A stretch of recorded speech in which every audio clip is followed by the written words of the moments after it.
사무엘상 6장 두 번째 시간 언약궤가 돌아오다 라는 말씀입니다. 10절에서부터요 18절까지인데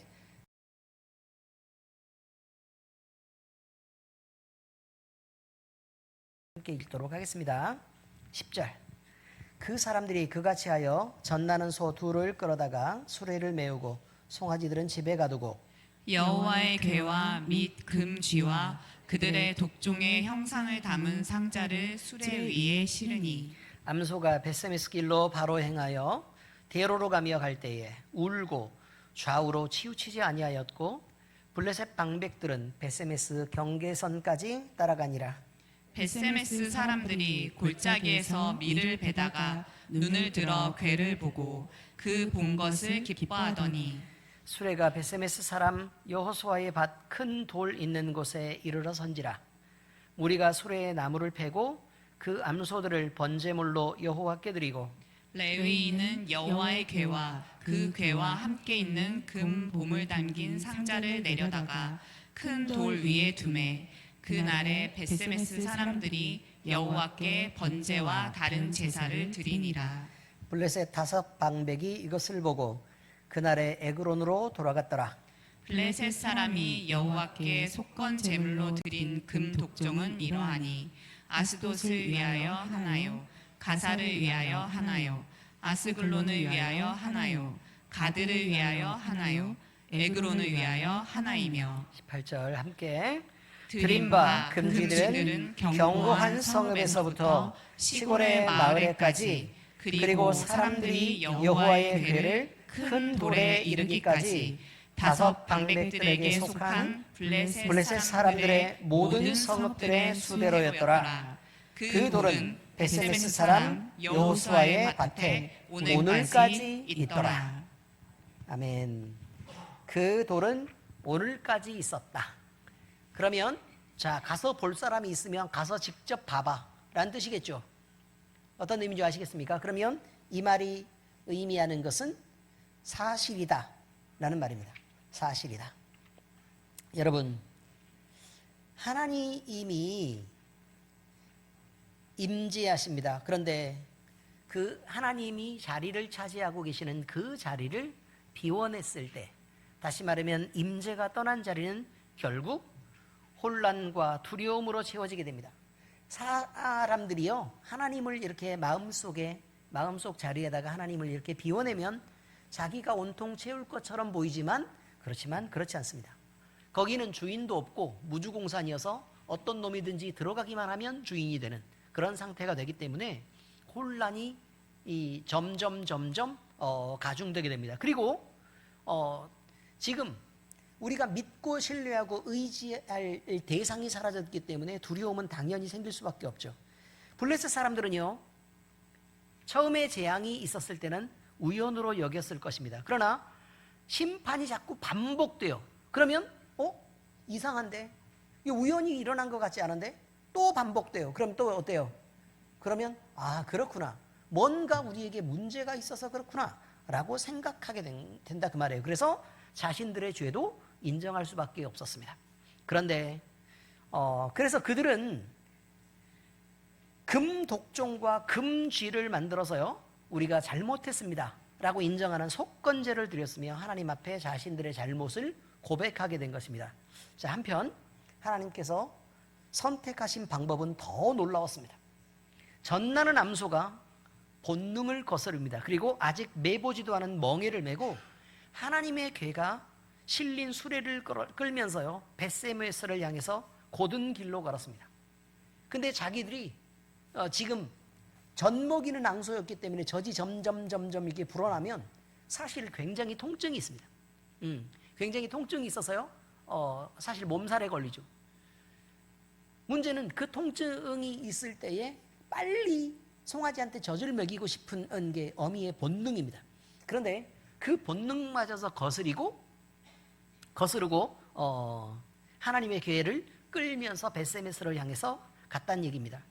이것은 하나님께서 스스로 길을 열어서요 하나님께만 절대 주권이 있다라고 증명하는 그런 행위였습니다. 오늘 우리는 이 두 가지 장면을 통해서요 하나님 앞에서 죄를 인정하는 마음, 그리고 하나님의 주권 앞에 순종하는 걸음, 그 이 두 가지가 어떻게 회복의 문을 열고 있는지, 지금까지 저주로 가득 찼던 이 땅이 어떻게 회복되고 있는지에 대한 얘기를 살펴보려고 하는 것입니다. 자, 첫 번째 내용은 이겁니다. 죄는 개인의 문제를 넘어서 공동체 전체를 무너뜨리는 전염성을 가지고 있다라는 것입니다. 블레셋 사람들은 여호와 하나님께 드린 금독종과 금지가 단순한 보상물이 아니었습니다. 그러니까 너희에게 이만큼 피해를 줬으니까 우리가 이만큼 보상할 게가 아니었죠. 왜 그들이 금독종을 만들어야 됐죠? 하나님이 심판하셨기 때문입니다. 하나님이 심판하셨기 때문에. 하나님이 심판하지 않았으면 금독종을 만들 이유가 없었습니다. 근데 어떤 모양으로 심판했기 때문에요? 독종이 일어나게 해서 심판했기 때문에 금독종의 모양을 만들 수밖에 없었다. 자, 그 다음에 금쥐는요, 땅을 황폐하게 했어요. 땅을 황폐하게 했기 때문에 금쥐 형상을 만들어서 그렇게 하나님 앞에 우리가 이런 부분에서 잘못했습니다. 어떤 부분이요? 하나님의 궤가 들어왔는데 하나님의 궤를 경배하지 않았다는 거예요. 하나님의 궤를 경배하지 않았으니까 그들이 하나님께 불경한 죄를 범했기 때문에 이런 어려움들이 자기들에게 닥치게 됐고, 그리고 그 어려움들을 스스로 벗을 방법이 없어서 하나님께 다시 용서를 구하고 있는 것입니다.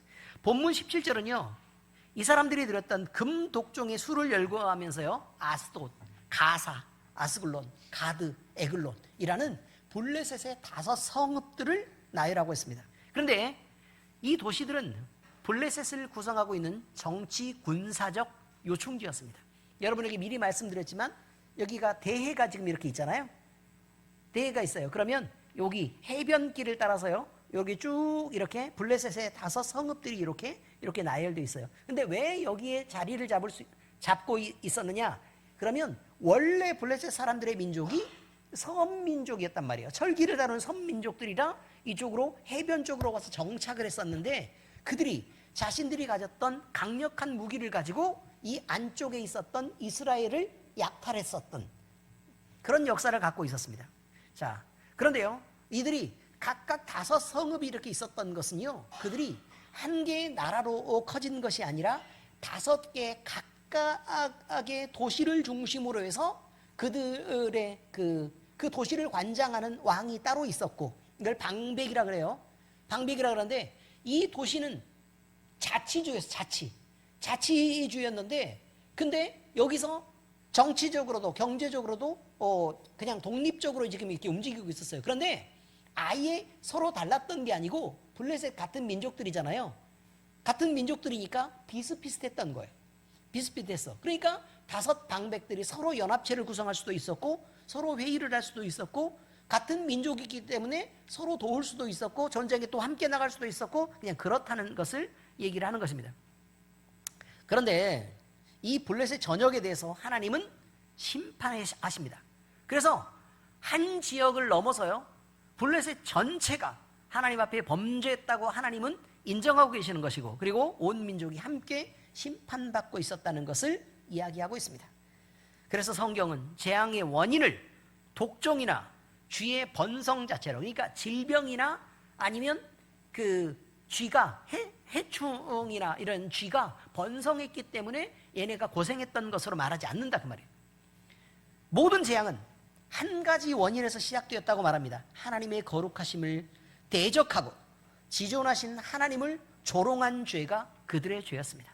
그래서 블레셋 제사장들은 속건제를 드릴 때에 각 방백의 수대로, 그러니까 각 이게 지역 나라라고 얘기하면 그 지역의 대장의 그 성읍의 수대로, 그리고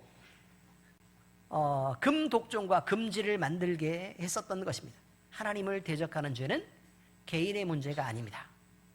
하나님을 대적했던 사람들이, 그러면 모든 백성들이 다 나가서 하나님 앞에 범죄했느냐? 아니잖아요. 그렇죠? 모든 백성이 아니에요. 그 동네에 살고 있었던, 그리고 거기에 뭐 궤를 받던 사람들이 범죄했던 것들인데, 온 땅에 대해서 하나님의 징계가 임하고, 그리고 하나님의 진노가 그 온 땅에 미쳤다는 거예요. 그것은 죄의 문제가 그 각각의 개인의 문제를 넘어서 온 땅을 더럽히고 온 공동체를 병들게 했던 전염병과 같은 것이었기 때문이다 라고 얘기하는 것입니다. 18절은요, 이것을 들어서 이렇게 말하죠. 견고한 성읍에서부터 시골 마을에까지 라고 기록합니다. 이는 하나님의 심판이 권력층이 있었던 도시, 또 부자들이 살고 있었던 도시뿐만 아니라 농촌과 변두리 지역까지 전 민족적으로 임했고 모두 예외 없이 전부가 다 고통을 당하고 있었다는 뜻입니다. 이처럼 하나님의 거룩한 임재가 조롱당했을 때 그 죄의 영향력은 계층이나 또 도시, 나라 전체를 다 퍼져서 다 흔들어 무너뜨려 버립니다. 인간이 하나님을 대적한 자리는 어디든지 혼란과 고통이 뒤따르는 것입니다. 그리고 본문은 그 보물을, 금보물을 담은 상자가 베세메스 사람 여호수아의 밭 큰 돌 위에 놓여 있다 라고 기록합니다. 오늘까지 있더라 라고 말하죠.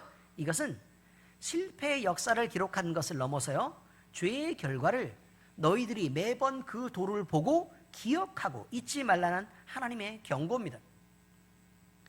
블레셋이 입은 고통은 단순한 재해가 아니라 하나님을 대적한 결과로 나타난 심판이었고, 그 죄의 심판은 도시에서 도시로 또 마을에서 마을로 점점 번지면서 온 땅을 황폐하게 만들었습니다. 이것이 우리에게 교훈을 줍니다. 하나님을 떠난 죄가 과연 개인의 문제에 머물러 있을 것이냐, 울타리를 치고 한 사람만 무너뜨릴 것이냐, 이 말이에요.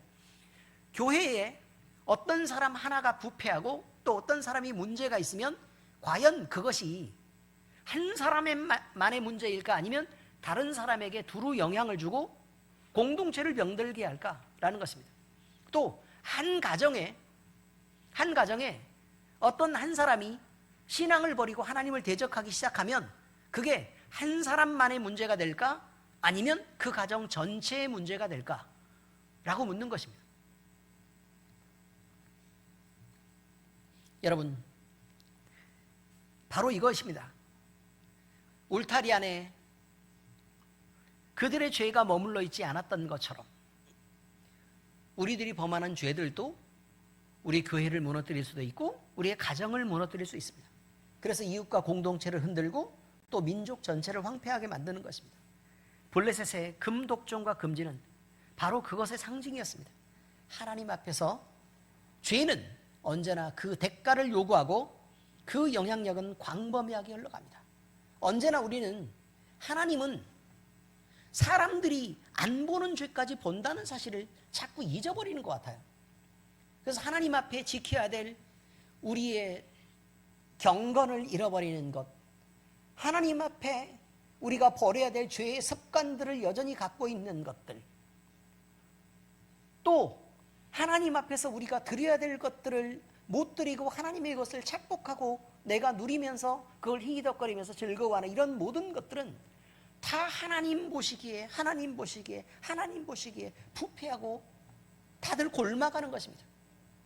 그런 것들이 교회 전체에 영향을 미치고 또 가정을 무너뜨릴 것이기 때문에 목사님은 늘 경계합니다.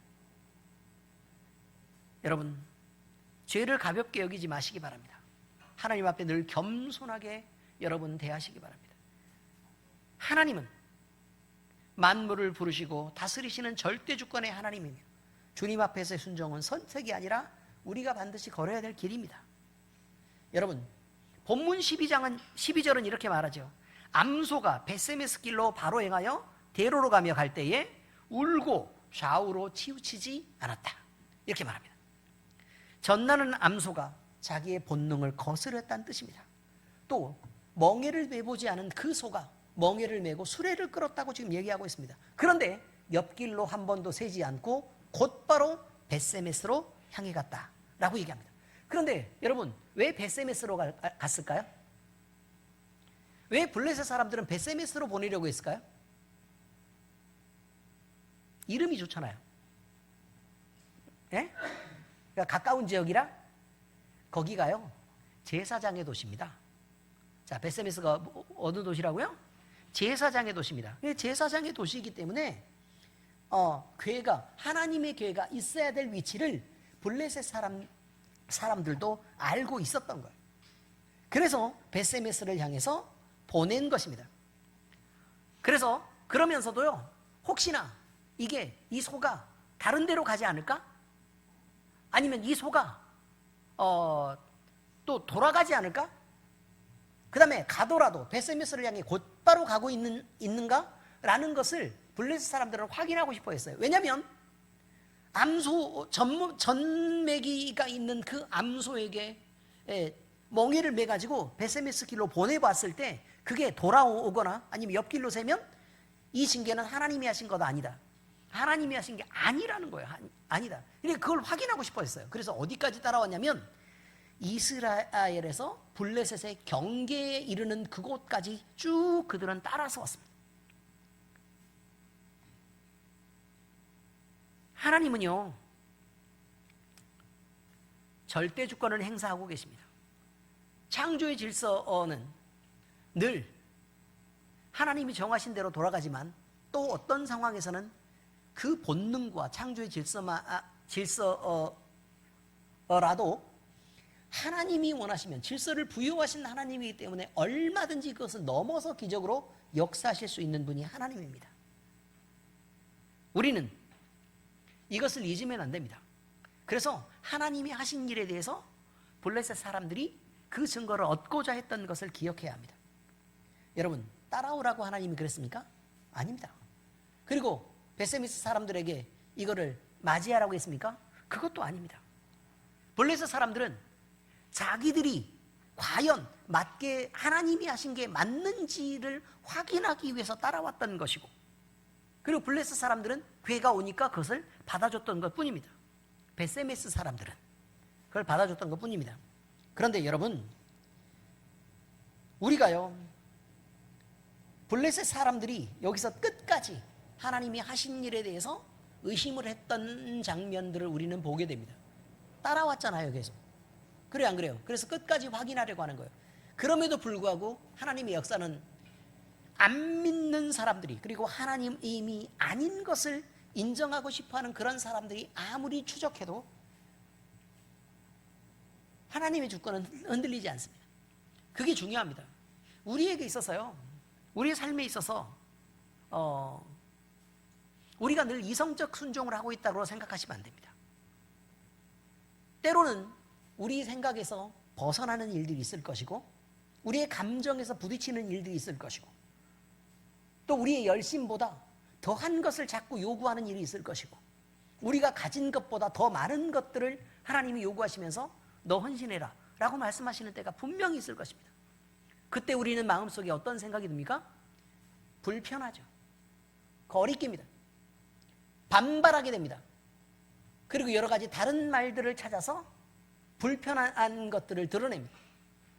근데 이런 것들을 드러낼 때요, 내가 혼자만 그렇게 생각하는 것이 아니라 이것이 교회 안에서 이루어지는 대화 속에서도 얼마든지 있을 수 있다는 것입니다. 여러분, 하나님이 우리에게 요구하시는 것이 과연 감정적 동의입니까? 아닙니다. 이성적 순종입니까? 그거 역시 아닙니다. 인격적인 복종을 얘기하고 있습니다.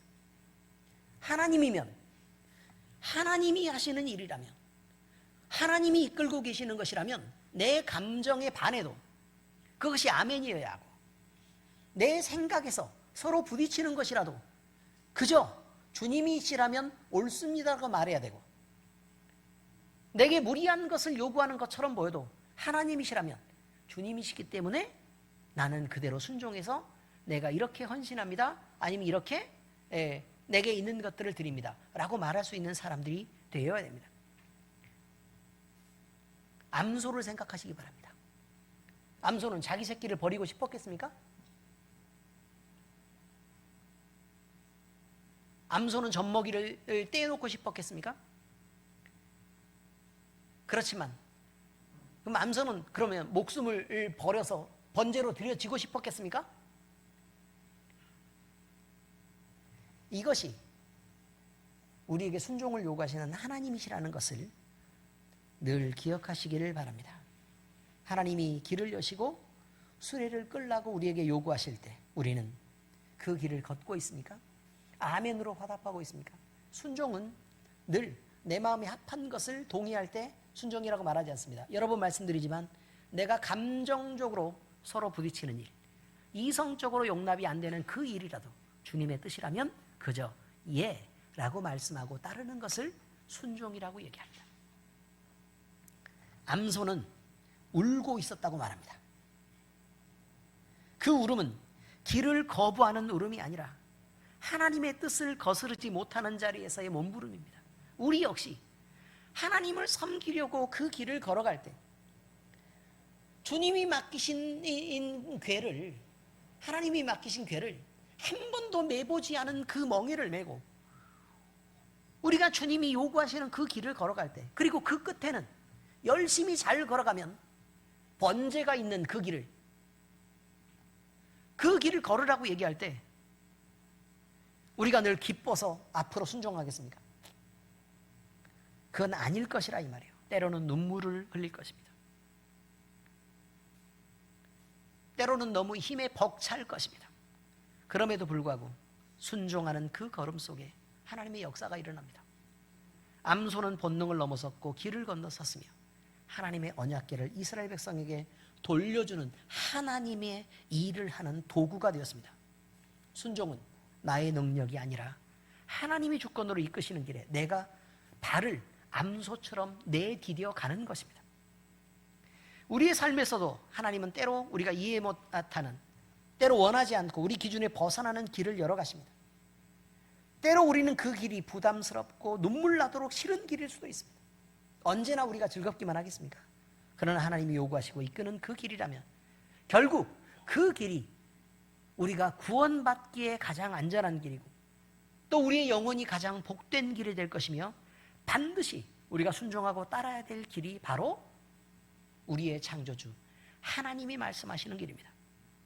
암소의 걸음은 바로 이런 사실을 보입니다. 하나님께서 열어주신 그 길이 있다면 반드시 주님이 영광을 받으시며 끝납니다. 우리는 번제로 드려줘도 주님은 영광 받으신다고요. 그러므로 하나님의 절대 주권 앞에서 우리가 선택해야 될 길은 오로지 순종뿐인 것입니다.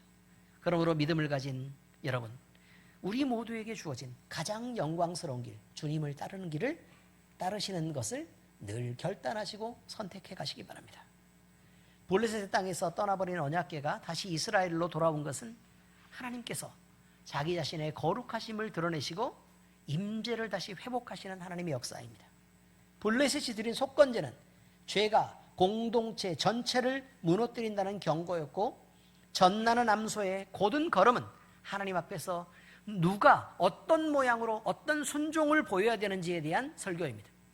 사랑하는 여러분, 하나님은 오늘도 우리의 삶에서 길을 여시고 주권으로 우리 모두의 각각의 걸음을 인도하십니다.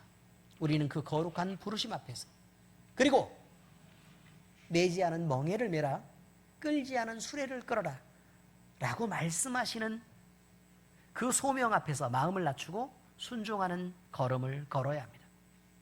하나님의 회복, 우리의 삶의 새로움, 또 주님의 영광은 바로 우리가 순종하는 그 자리에서 시작되기 때문입니다. 기도하겠습니다. 하나님 아버지 감사합니다. 언약궤가 돌아옵니다. 벳세메스로 향하는 그 암소는 자기 어린 송아지들을 떼어놓고 젖먹이들이 고통스러워하는 그것들을 외면하면서 걸음을 걸어야 했습니다. 정반대편으로 하나님이 요구하시는 그 길을 따라 벳세메스 길을 걸어갑니다. 아버지 하나님, 그 헌신이 우리의 삶의 헌신이 되게 하여 주시옵소서. 그 끝에 드러나는 하나님의 영광을 우리가 차지하게 하시고, 결국 하나님의 영광을 위해서 우리 자신이 때로 여러 가지 어려움을 감당할 수 있는 자원하는 마음을 우리에게 허락하여 주시옵소서. 그래서 아버지 하나님, 오직 우리를 통해서 하나님이 영광 받으시고 우리를 통해서 우리 주님이 높임을 받으시며 하나님의 일이 우리를 통해서 이루어지는 그 귀한 역사가 바로 우리를 통해서 일어나게 하여 주시옵소서. 오늘 우리의 마음을 내놓고 주님 앞에 우리를 내어드립니다. 주님, 우리를 받아주시옵소서. 살아계신 우리 주 예수 그리스도의 이름으로 감사하며 기도합니다. 아멘.